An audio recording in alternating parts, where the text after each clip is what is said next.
live and direct from the Golden State. It's intelligent talk media, the Denice Gary Show. Now, here's Denice Gary. Ladies and gentlemen, welcome to the Denice Gary Show. We've got a fabulous guest that's coming on in the second segment, right after these brief announcements. Director Jeff Daube from the Zionist Organization of America in Jerusalem, Israel, talking about the tremendous number of changes that are evolving in the Middle East, the war, the jihad that Hamas has declared on Israel, and the constant, incessant rocket attacks, and why these latest rocket attacks on Tel Aviv, around the large cosmopolitan city of Tel Aviv there in Israel, why these rocket attacks are different. We'll be right with Director Daube. But first, I want to remind all of you, this Thursday, March 28th, I hope everybody can see that. There is an urgent action alert on this. As you know, I had on the broadcast, I believe that was last Thursday. Please go to last Thursday's show, talking about repealing California state law, AB 329. Repeal AB 329. You want to learn more about that? Go back to Thursday's show. Ladies and gentlemen, you can do that by Facebook, going to facebook.com, The Denice Gary Show. You can go to my YouTube channel, The Denice Gary Show. You can look at Thursday's broadcast on iTunes, on SoundCloud, Talk America. I don't know if we sent that to Talk America Live.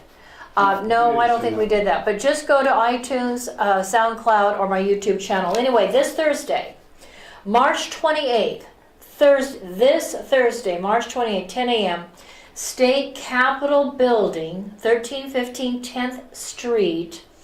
They're having a huge rally where concerned parents up and down the state of California will be in attendance.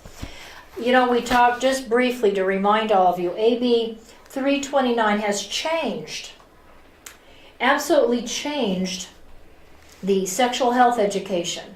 The sexual health education laws in this state and the curriculum that's been rolled out last year. And instead of talking about traditional subjects, pubescent change, biological functions, sexually transmitted disease, more traditional subjects, now is changed. Health has now become very subjective. It means that your child, whether they're in kindergarten, first grade, second grade, third grade, they're going to be hearing about transgender issues, LGBT discussions. They're going to hear about sexual practices. And based on the books and the things that I've been looking at, ladies and gentlemen, you need to hear last Thursday's show. The photographs, I can't even show you on the Denice Gary Show, the photographs. These photographs, many of them seem pornographic. They're age inappropriate. Remember, children as young as 4 years old will see some of these things. They're highly biased. They're medically inaccurate. And again, this is being implemented across the state of California as quote unquote health education. You know, do you really want your kindergartner or first grader reading a book entitled, Who Are You? Who are you? Talk about, you know, if I'm a kindergartner or a first grader or second grader, talk about confusion. And this book, Who Are You? It says, The Kid's Guide to Gender Identity. These are a few, and then and by the way, on one of the pages it says, you know, am I a girl? Am I a boy? Am I both a girl and a boy? Am I neither a girl and a boy? Or am I just me? One page says, there's just a few words that people use today. Words like trans, genderqueer, non-binary, gender fluid, transgender, gender neutral, agender, new choice, bigender, third gender, two spirits. I just, Really? Don't children have enough on their plate just going to school and having to deal with all the things that go on at school and learning, their subjects, reading, writing, and arithmetic? I mean, there's a lot going on at schools. Really, we've got to have a discussion in the first, second, third, fourth, fifth, sixth grade about a child's gender identity by people who, trust me, some of these teachers, you would not want them to be leading a discussion with your child about anything that could be subjective. Anything at all that could be subjective. So anyway, again, AB 329, rally to get the California State Legislature, Democrats, that passed this into law. Big event, Thursday, March 28th at 10 a.m. It says it's going to be on the south steps facing in street. And this is really important. I hope everybody attends. If you are wanting to get more information, you can try calling 657 area code 223-1731, 657-223-1731. This is the co-founder of an organization called Informed Parents of California. Informed Parents of California. They have a website. No, did she say what? Yeah, I think they just put up a website. Facebook page. You can check it out on her Facebook page. Contact is Aileen Blakowski. Aileen Blakowski. She is the spokesperson and a co-founder. And again, that number 657-223-1731. So that's a reminder to all of you also. I want to remind all of you about the Jewish Food Festival here in Kern County and in Bakersfield, California, downtown Bakersfield at 617th Street. Hope all of you will be supportive of the Jewish community here in our area and join them on April 7th from 11 a.m. to 3 p.m. in downtown Bakersfield. Jewish food, live music, it'll be wonderful. Israeli dancing, wine testing. I can't wait to go. Ladies and gentlemen, before we go to our interview, I want you to hear President Trump. President Trump touched on some of the issues that I will be discussing and asking Director Jeff Daube about there in that conversation we had earlier today as he is living and working in Jerusalem. He comes back and forth because he continues to work on issues related to national security and subjects and topics that are deeply concerning to both Israel and the United States of America. Here's President Trump with Prime Minister Benjamin Netanyahu yesterday talking about the new onslaught from Hamas and the terrorist groups that control and in the Gaza Strip, and the president's signing of a new resolution that affirms, that recognizes, that declares that the United States of America now stands with Israel and its decision to extend sovereignty, Israeli sovereignty over the Golan Heights. Hear why this is so important. But first, let's go to that clip with the President of the United States from yesterday. I want to begin by expressing our condolences to the Prime Minister and the people of Israel for the horrific Hamas rocket attack on Israeli homes this morning, which wounded 7 civilians at least, including numerous children. Our prayers are with our friends in Israel as they carry out an incredible way of life in the face of great terror. The United States recognizes Israel's absolute right to defend itself. The despicable attack this morning demonstrates the significant security challenges that Israel faces every single day. And today I am taking historic action to promote Israel's ability to defend itself and really to have a very powerful, very strong national security, which they're entitled to have. In a moment, I will sign a presidential proclamation recognizing Israel's sovereign right over the Golan Heights. The State of Israel took control of the Golan Heights in 1967 to safeguard its security from external threats. Today, aggressive action by Iran and terrorist groups in southern Syria, including Hezbollah, continue to make the Golan Heights a potential launching ground for attacks against Israel, very violent attacks. Any possible future peace agreement must account for Israel's need to defend itself from Syria, Iran, and other regional threats.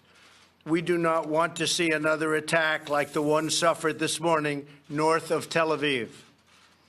In our meeting today, the Prime Minister and I will discuss these dangers, as well as several mutual priorities in the Middle East and beyond. We'll be discussing... Ladies and gentlemen, we've got to take a quick commercial break to pay the bills. When we come back, we'll just lead right into the interview with Director Jeff Daube, the director of the ZOA in Jerusalem, Israel, on the important developments in Israel, in the Middle East, and a full discussion regarding the issues that the president just spoke to. Ladies and gentlemen, we will be right back after this short break.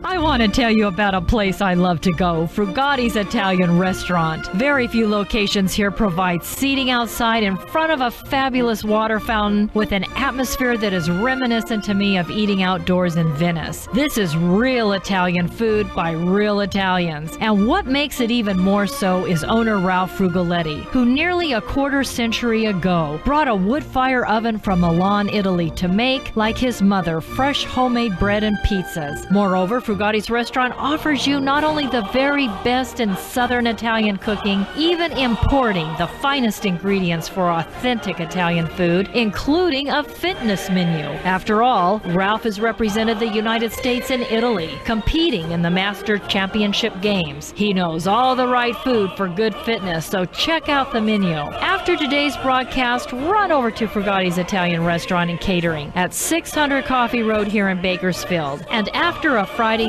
Saturday, or Sunday service, stop into Frugatti's for a great lunch. I'll see you there, and tell Mr. Ralph Frugoletti that Denice sent you. Salute. Buon appetito.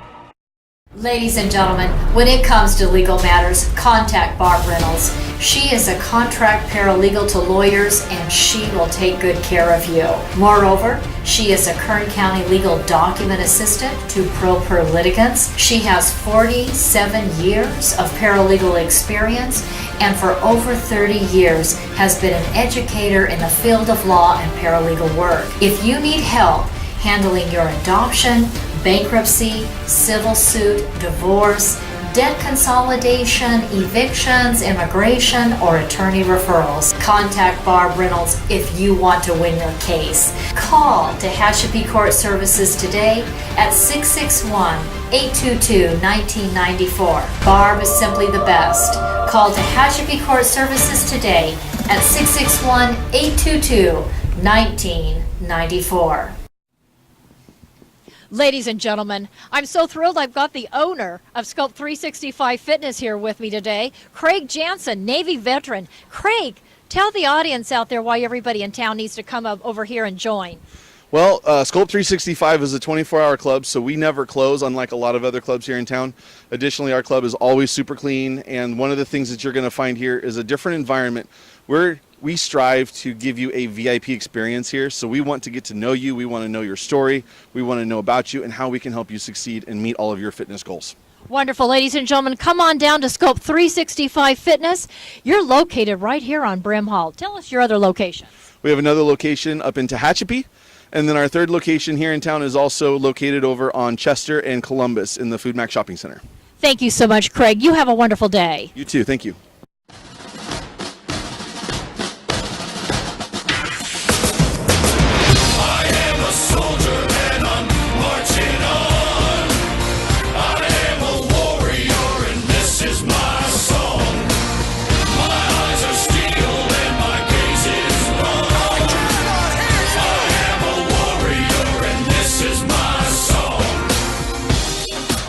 Ladies and gentlemen, it is such an honor and a pleasure to have back on the broadcast Director Jeff Daube. He's the director of the Zionist Organization of America there in Jerusalem, Israel. Director Daube, Jeff, it's so good to have you back on the show. Denice, it's great to be back. It's wonderful. Wonderful to speak to you. Thank you so much, and I'm saddened. There's some good news and there's some bad news. So let's start with the bad news. Really concerned yesterday that, as you know, I have that app on my phone, and apparently there were rocket attacks all day long yesterday, the night before. I understand some rockets landed north or around the Tel Aviv, this very cosmopolitan, large civilian population there in the city of Tel Aviv. Tell us what's going on the ground there. I understand that tanks and reservists, people are being called up. It sounds pretty serious. Jeff? Denice, it is serious. It's serious for more than one reason here, and I'll try to help everybody understand why it's serious. It's serious, number one, because of the ongoing danger, risk to life, limb, and property that these attacks mean for us, and that is just an intolerable situation. Mm-hmm. For those people who are living in southern Israel, in or near the Gaza Strip, this means ongoing tensions, stresses, and anxiety, which affect not only the families, children, even pets, but now with the rocket attacks that occurred recently, just in the past few days, one example you cited was the attack that occurred north of Tel Aviv, mm-hmm. Which is something that is that's a new attack, and I'll tell you why. Yeah. Up until 2014, the Gaza war in 2014, there were longer range rockets that were launched at us from the Gaza Strip that landed in and around the Tel Aviv area. But those rockets, in order to get to those distances, really had no warhead to speak of. They were terror weapons that were fired in order to demonstrate that they had the wherewithal in order to reach areas mm-hmm. outside the immediate Gaza envelope, cities like Ashkelon or even Beersheba. Right. But they didn't have a warhead. The one that was fired at Moshav Mishmeret, which virtually destroyed a house and killed 4 dogs, 4 pets, and also injured one of the occupants, was the J-80. The J-80 is a rocket that is capable of carrying a significant payload, a significant warhead, and has considerable destructive power. So we have, let's say, moved into a new standard here. Hamas and some of the other terrorist organizations in Gaza have been hard at work, not improving their infrastructure, economic life, mm-hmm. but they have been hard at work using funds from foreign governments in order to improve their terror capabilities. And so that has an additional implication.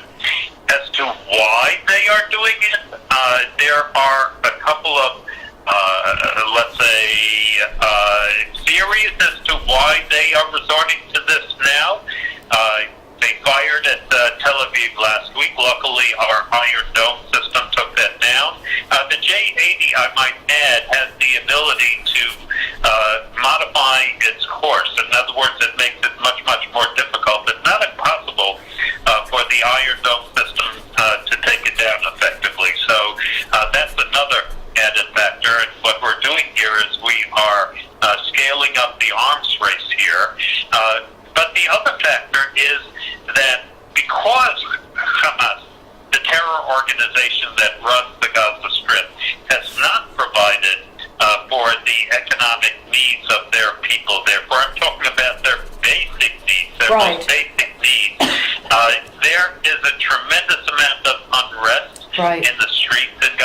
have been demonstrations.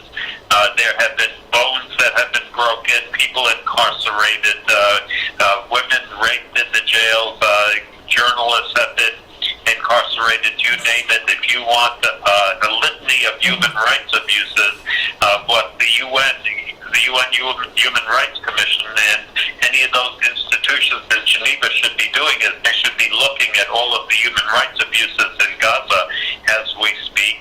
But what they are trying to do is they are trying to deflect.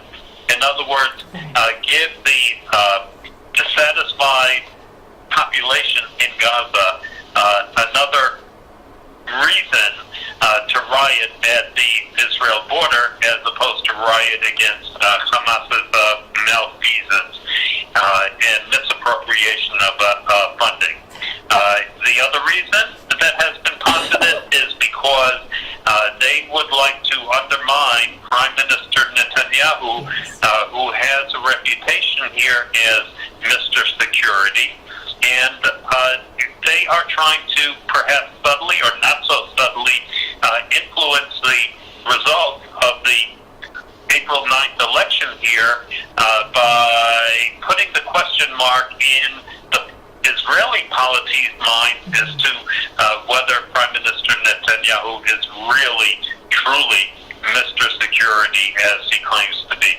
Well, we know that Prime Minister Benjamin Netanyahu just left Washington, I think late last night, after the tremendous announcement. By the way, I was just thrilled to hear it, that the President of the United States signed a resolution there in the presence of his diplomatic personnel, the ambassador to Israel, Mr. Friedman, Secretary of State Mike Pompeo, the Vice President Mike Pence, and of course your Prime Minister, and additional individuals there standing with the President as the United States of America signed a resolution saying that the Golan Heights is now under the sovereign authority, or that the United States of America, it was already under the authority of the State of Israel, but that the United States of America recognizes Israel's sovereignty over the Golan Heights.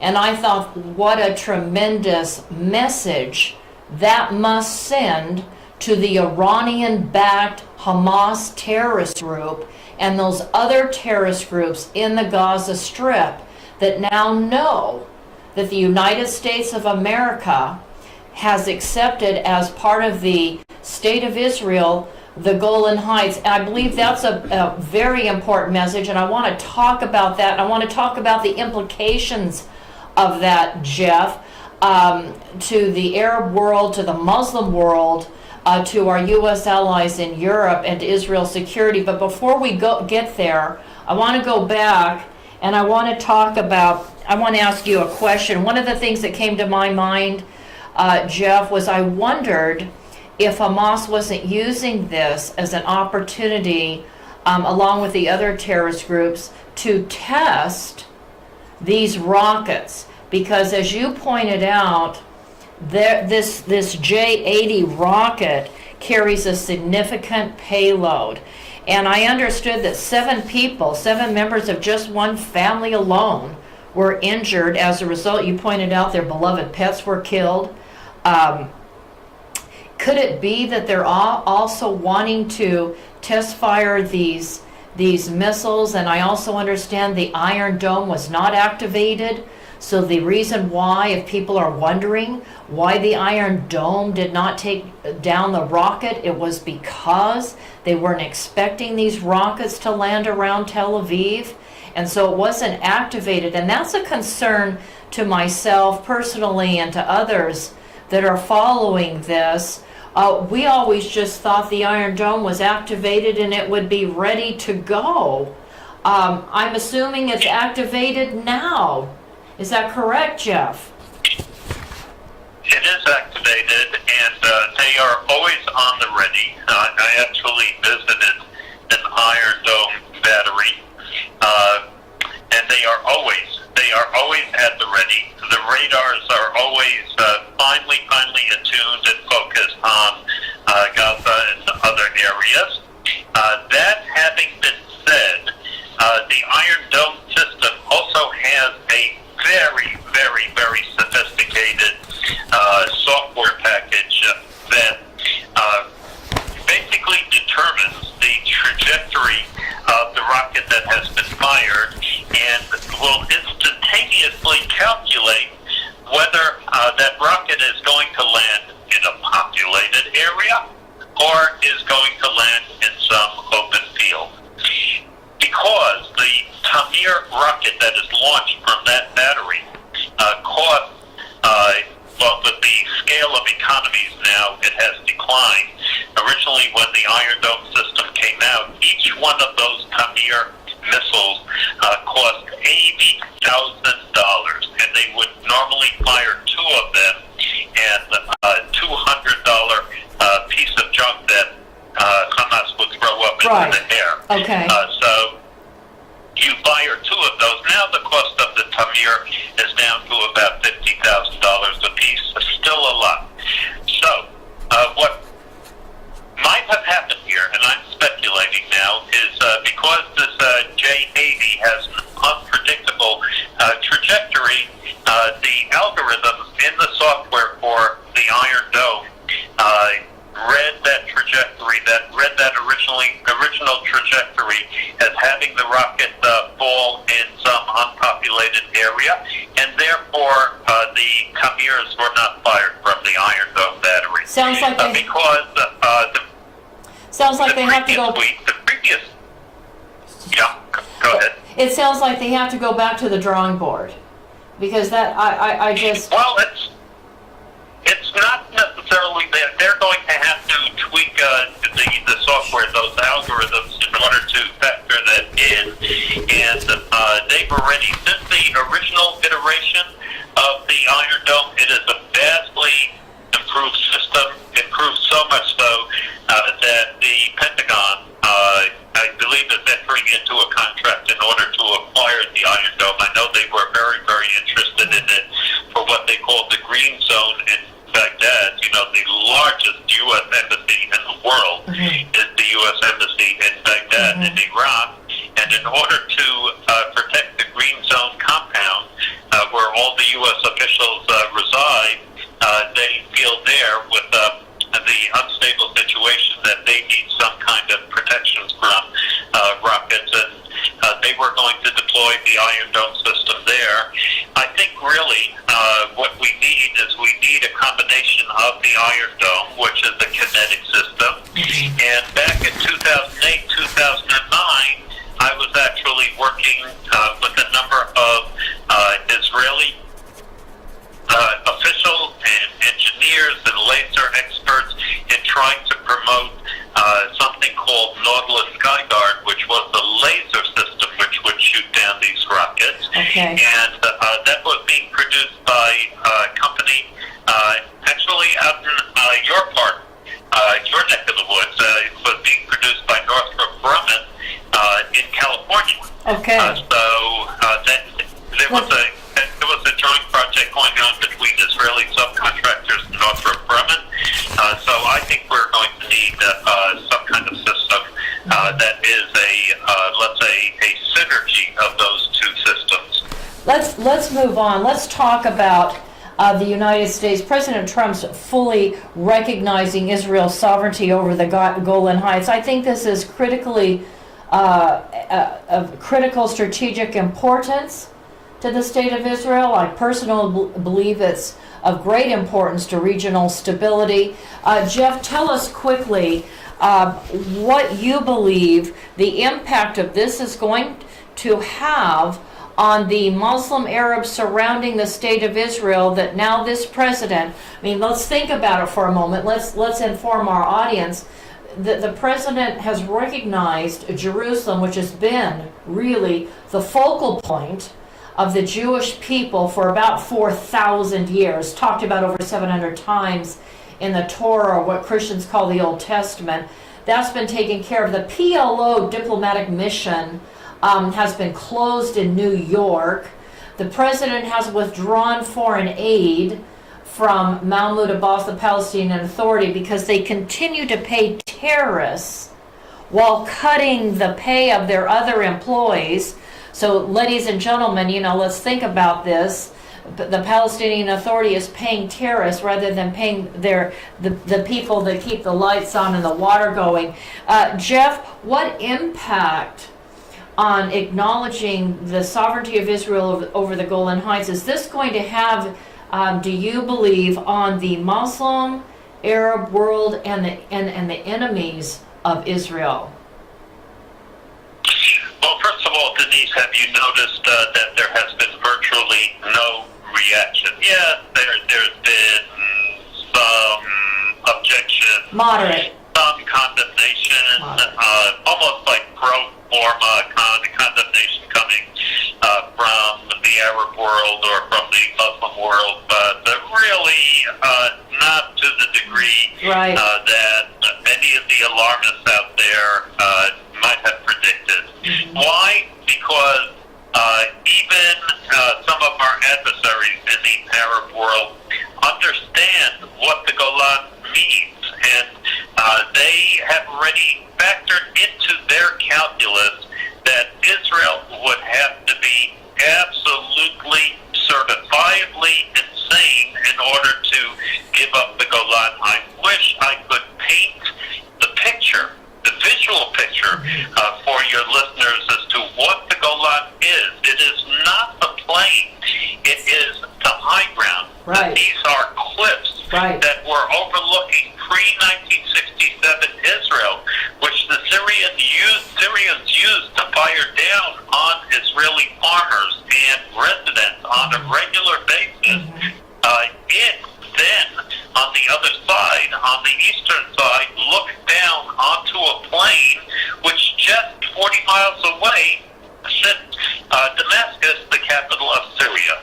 So it provides Israel with a strategic linchpin, if you will, that makes it virtually impossible for Syria, for at one time ISIS, for Lebanon, Hezbollah, to attack Israel from the north. You know that Israel traditionally, throughout the time of the Bible and after, has been traditionally attacked from the north through the Golan. Because if you can dominate that high ground, then you can certainly invade Israel from the north. There was only one invasion, the successful invasion that came via a route called Via Maris, and that was from Sinai, from the south, from Egypt, into biblical Israel. So holding that high ground, holding the Golan is absolutely essential. I'll tell you, Denise, that up until fairly recently, when any, let's say, visiting official, diplomat, or head of state would come to Israel, there were two places that the Israeli government, the Israeli Ministry of Foreign Affairs, would insist on taking those people so that they get a better understanding of Israel's situation. One was Yad Vashem. Yad Vashem is here in Jerusalem. It is Israel's memorial to the Holocaust. So people should be able to put Israel into that historical context. The other place that the Ministry of Foreign Affairs would insist on taking heads of state and diplomats to was the Golan Heights. Because until you look down on pre-1967 Israel from the Golan Heights, Denise, you have no understanding as to the significance of that territory. So it would be absolutely crazy on our part. So let's talk about U.S. allies in Europe. So some people are saying that this is a violation of international law. You and I know that it's not a violation of international law. Just real quickly, because we're running out of time and I still have two other issues I want to get to. Tell us quickly why, in a war of self-defense, it's not a violation of international law to claim sovereignty over the Golan Heights. Can you do that in about 2 minutes? Sure. We were attacked very, very quickly because this is part of our legal grounds campaign. When you are the belligerent, then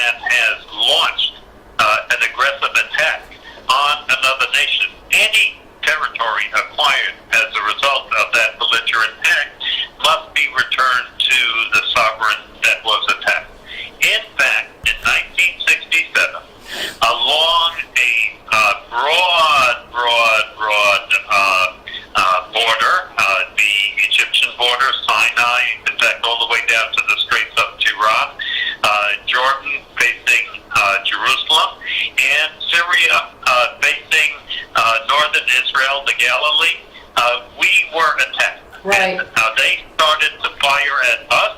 It then became a defensive war on our part. We retaliated. We responded. I'm talking about Lord Caradon. I'm talking about U.S. UN Ambassador Arthur Goldberg back in 1967. Any of those jurists who were worth their weight in salt understood that to return territory to the attacker is only an incentive to attack again and again and again. Throughout history, when territory is acquired by those that respond to belligerent acts, that territory, whether it be France, whether it be many other nations that I could name, Russia, former Soviet Union, have retained that territory. Otherwise, if you have nothing to lose, Denise, you're just going to keep attacking. It's just incredible to me that people don't understand that. And I knew that you would state it so well that, the bottom line is, ladies and gentlemen, if you're attacked by foreign nation states, and the Muslim world had been saying over and over and over again since before the reestablishment of the State of Israel. Muslims were saying even before that reestablishment in 48 that they wanted to wipe Jews literally off the face of the earth. So there was always this declaration of jihad. And there remains a declaration of jihad. And so, and under international law, if you're a country fighting a war of self-defense for pure survival's sake, you have a right to defend yourself, and you can then claim sovereignty over that territory. And I think it's important also, Jeff, to remind the audience that the Golan Heights was once part of, Israel's homeland. I mean, that's part of who Israel once was. Let's move on. Really, correct. The fact of the matter is that the last extant legally binding document based on international law was the Mandate for Palestine. Right. That goes back to the early 1920s, and in fact, until the British decided that they were going to hand over a part of the Golan Heights to France, incorporated into the French Mandate, the major part of the Golan Heights were part of the British Mandate, which was supposed to become the Jewish national homeland in Israel. As was Judea and Samaria, which is the West Bank. Remember Menachem Begin? I'll never forget, in one of the New York Times, I have several papers I've archived in my files in my office. The New York Times, quotes Menachem Begin back in 1948, when Menachem Begin says, what happened? Judea and Samaria was supposed to be part of that British Mandate for Israel because the British had already given away over 75% of the British Mandate to the tribe, the Hashemite tribe that ruled over what is today Jordan. So the bulk of the Palestine Mandate was already given to the Muslims, and they had control over it. And so just this little bit, the West Bank, Judea and Samaria, Israel, the Golan Heights, I mean, this was to be part of Israel. But listen, let's go on. I want to talk about the fact that we had eight presidential candidates, Democrats, 8 Democrats running for president that refused to go to AIPAC. I want to get your comment on that, please.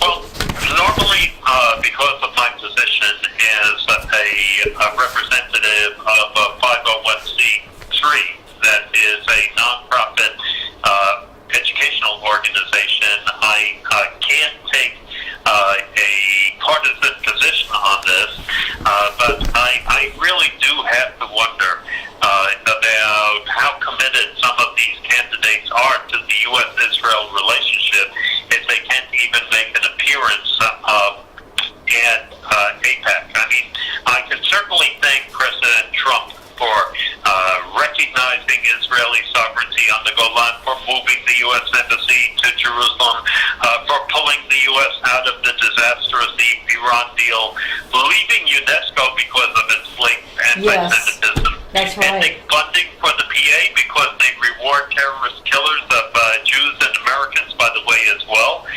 Do you want? I can go on and on, defending Israel at the United Nations, supporting Israel's absolute right to self-defense, and calling out, by the way, the anti-Semitism in the Democratic Party. There are any number of other things that I can thank President Trump for as well. Right. I'm thanking him as the president. I can thank President Obama for having intervened when Israeli diplomats were stuck in the Israeli embassy in Cairo, and he called on Egypt to allow and actually took action in order to allow those diplomats to leave peacefully. I would thank President Obama for making that move then. I'm not, or I can't be partisan in this regard, but I simply have got to wonder whether the Democrats, unfortunately, are making Israel a wedge issue. And that is not good, not only for Israel, but it is also not good for the United States. Let's see what we can do, Republican or Democrat, and figure out what we can agree upon, whether it's exchange of intelligence, enhancing each other's security capabilities. We already do that in the Democrat. Jeff, the Democrats already know we do that. The Democrats know that Israel has done a tremendous job in terms of helping the United States with a great intelligence information. We know, the audience needs to know that Israelis send their special forces in to help U.S. special forces when Americans have been kidnapped and are being tortured to death by terrorists. I mean, the Israelis, whether it's actually conducting a special forces military operation, providing intelligence, working with us on cutting edge military equipment, being the only democratic and safe pluralistic society in the Middle East that is stable. There's so much. I want to move on real quick before we have to go here. Representative Elon Omar, the Democrat from Minnesota, has been having closed door fundraisers.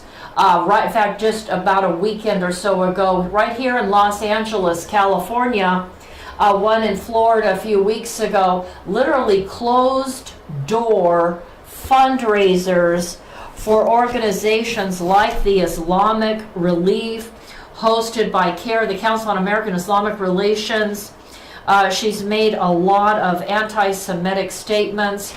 Her colleague, Representative Rashida Tlaib, Representative Andre Carson, the three Muslims there in the Congress, the fact that these 8 Democrats running for president refusing to go to AIPAC. I know you can't say it, but I'm going to say it for you. I think the Jewish people in America need to take a hard look at leaving the Democratic Party. I thought it was interesting. I like your comment on this. Some people have said that Trump may have been sent from God to help Israel. I want to give you the final word, Jeff. Well, I think that really what the American Jewish voting public, and I would say any, let's say, sectoral community has got to do is they have got to vote based on issues and policy. And if they can take a cold, hard, sober look at what the respective administrations have done for their interests, then I think that they should vote accordingly, either vote for or vote against. It should not be a matter of, let's say, your political DNA. It should be a matter of evaluating the respective parties and the respective candidates based on their record and based on what they are proposing to do going forward. Unfortunately, from what I can see from 6,000 miles away, that is not happening. Right. There are reflexive reactions that really respond to personality, and that is the wrong way to determine who you are going to vote for or not vote for. So that is just my personal take.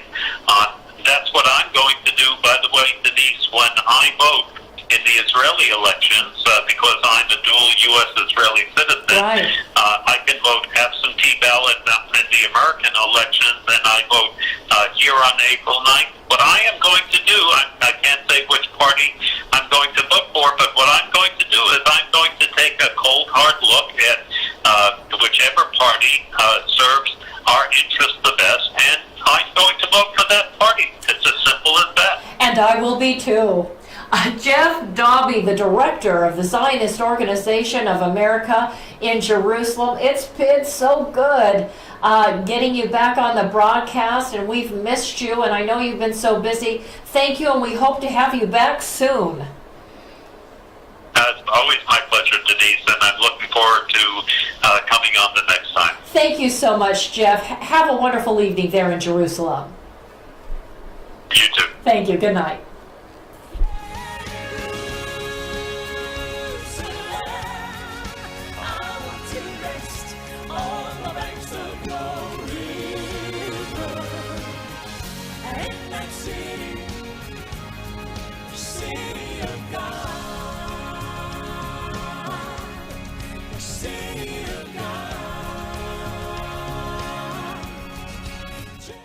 President Trump has correctly stated that economic security is national security, and in the Tehachapi Mountains of Kern County resides a United States defense contractor, Anti-Semitism Products. Here is the Silicon Valley of the aerospace industry, right here in East Kern. Anti-Semitism Products is a forward-leaning manufacturer and distributor of hardware sold to major defense and aerospace companies. We're talking about Boeing, Lockheed Martin, United Technologies, Northrop Grumman, Raytheon General Electric, and on the list goes, as well as to every United States ally worldwide, including Israel, America's most important strategic ally in the Middle East. And for everything that flies, Anti-Semitism Products is providing the parts. And with me today is the president of Anti-Semitism Products, Scott Baker. Hi, Scott. How you doing? Scott, tell us why you believe this corner of Kern County is the hub of the aerospace industry. Well, this portion of Southern California here out in the Antelope Valley, it contains, some of the most cutting-edge technology going on in aviation today. We have some of the UCAS programs with unmanned technologies going on. We have Edwards Air Force Base out here who's doing continual testing in their area. We have the Naval Weapons Station up there at China Lake doing some fantastic cutting-edge stuff, cruise missile technology, and those things are going on. We have Scale Composites locally doing a lot of composite technology, which is new. We have SpaceX, which is a private one, putting a private entity putting things into space now. This area is the growth center for aviation's future, and this is the area I think that as a nation we need to be concentrating some of our effort and taking this technology. And as we all know, with the space program from Apollo years ago, out of these technologies, we, the private sector, are going to reap some of the benefits of that. Thank you, Scott. Ladies and gentlemen, Scott Baker, president of Anti-Semitism Products.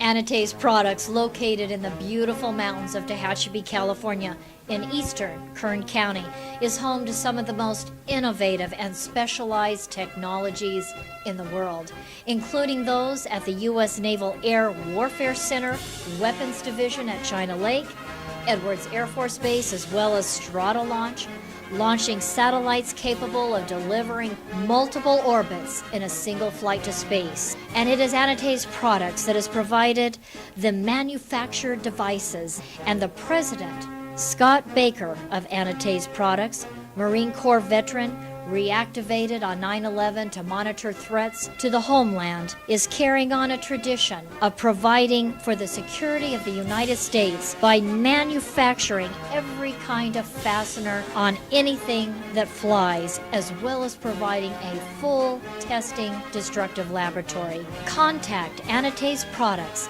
now in business for 30 years, at 661-822-6873. Located at 1314 Goodrich Drive in Tehachapi for your manufacturing and testing needs today.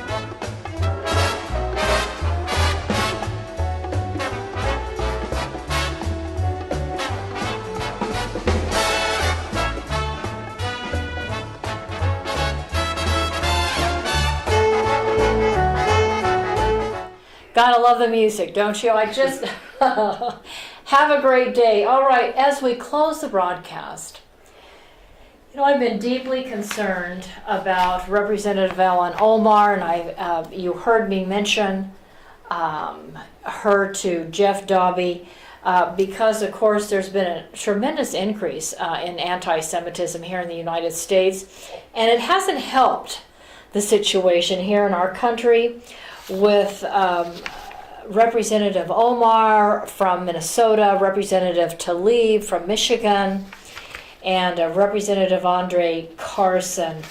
And I just want you to know that she has been involved in raising funds, as I mentioned, to the Islamic Relief for CARE.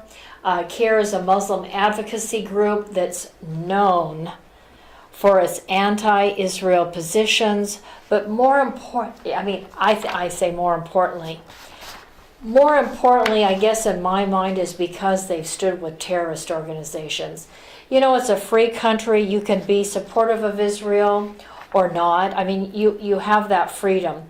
But in my mind, to support a terrorist organization is treason, because terrorist organizations have declared jihad on the United States of America. They want to take America down. So being supportive of Israel, not being supportive of Israel, I wouldn't vote for anybody that was not supportive of Israel. I just wouldn't. I cherish Israel. I cherish that alliance. I think Israel is extremely important on a multitude of levels to the entire world, to humankind, to civilization. I think Israel is that important. I think the Jewish people are that important. After all, they introduced monotheism and gave us the Word of God, the Ten Commandments, and half the world lives by it. It's extremely important, the contributions that the Jewish people have made to all of civilization, particularly Western civilization that's embraced Judeo-Christian values.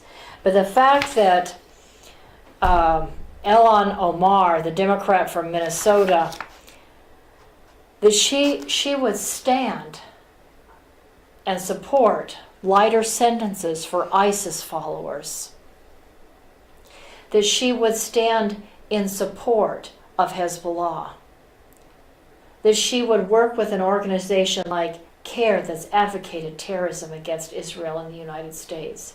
That's just evil.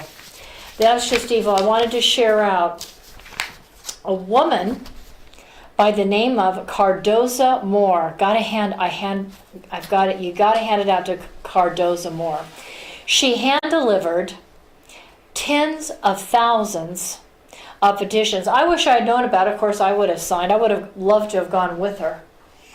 Anyway, this is an evangelical leader. She hand-delivered petitions and letters containing tens of thousands, quote-unquote, of signatures requesting the removal and investigation into Omar for her alleged ties to terrorist entities. Exactly what I've talked about. This evangelical leader, Lori Cardoza Moore, went to Capitol Hill and has met with several officials and asked and really demanded a full investigation of Omar's connection with the Muslim Brotherhood. I think that is extremely important and absolutely right on. And I want to call your attention to 18 U.S. Code Section 2385. And in this federal statutory law, it states, quote, advocating overthrow of government, end quote, is of course considered treason. The penal code reads, quote, whoever organizes or helps or attempts to organize any society, group, like CARE, the Islamic Relief, Hezbollah, other groups, or assembly of persons who teach, advocate, like the PLO, the Palestinian groups all over the region, advocate, or encourage the overthrow or destruction of any such government by force or violence, or becomes or is a member of, or affiliates with, as Tlaib and Andre Carson and Nation of Islam leader Louis Farrakhan, as Keith Ellison, a former congressman, that encourage and advocate on behalf of these groups, becomes a member of, affiliates with any such society, group, or assembly of persons, knowing the purposes thereof shall be fined under this title or imprisoned. Very important.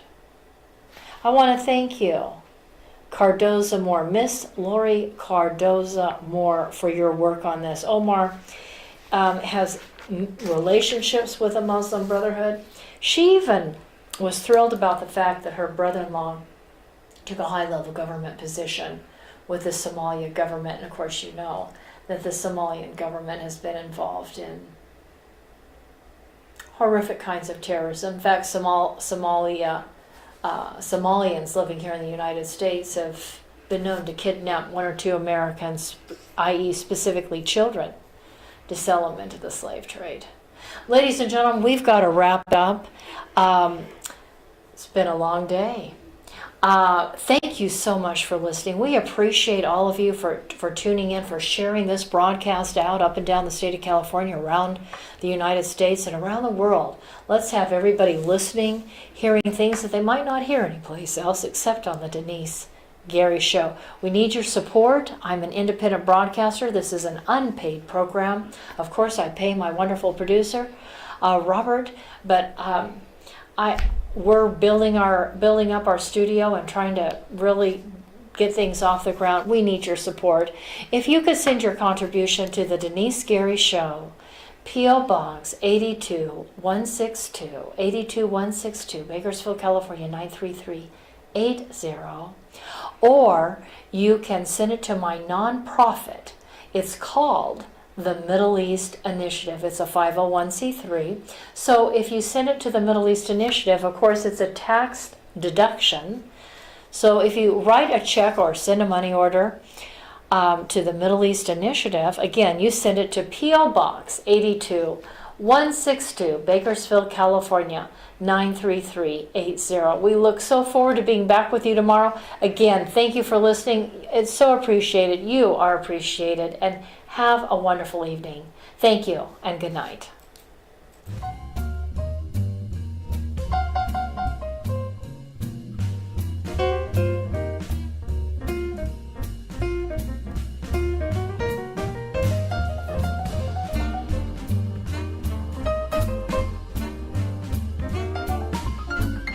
Thank you for listening to the Denice Gary Show.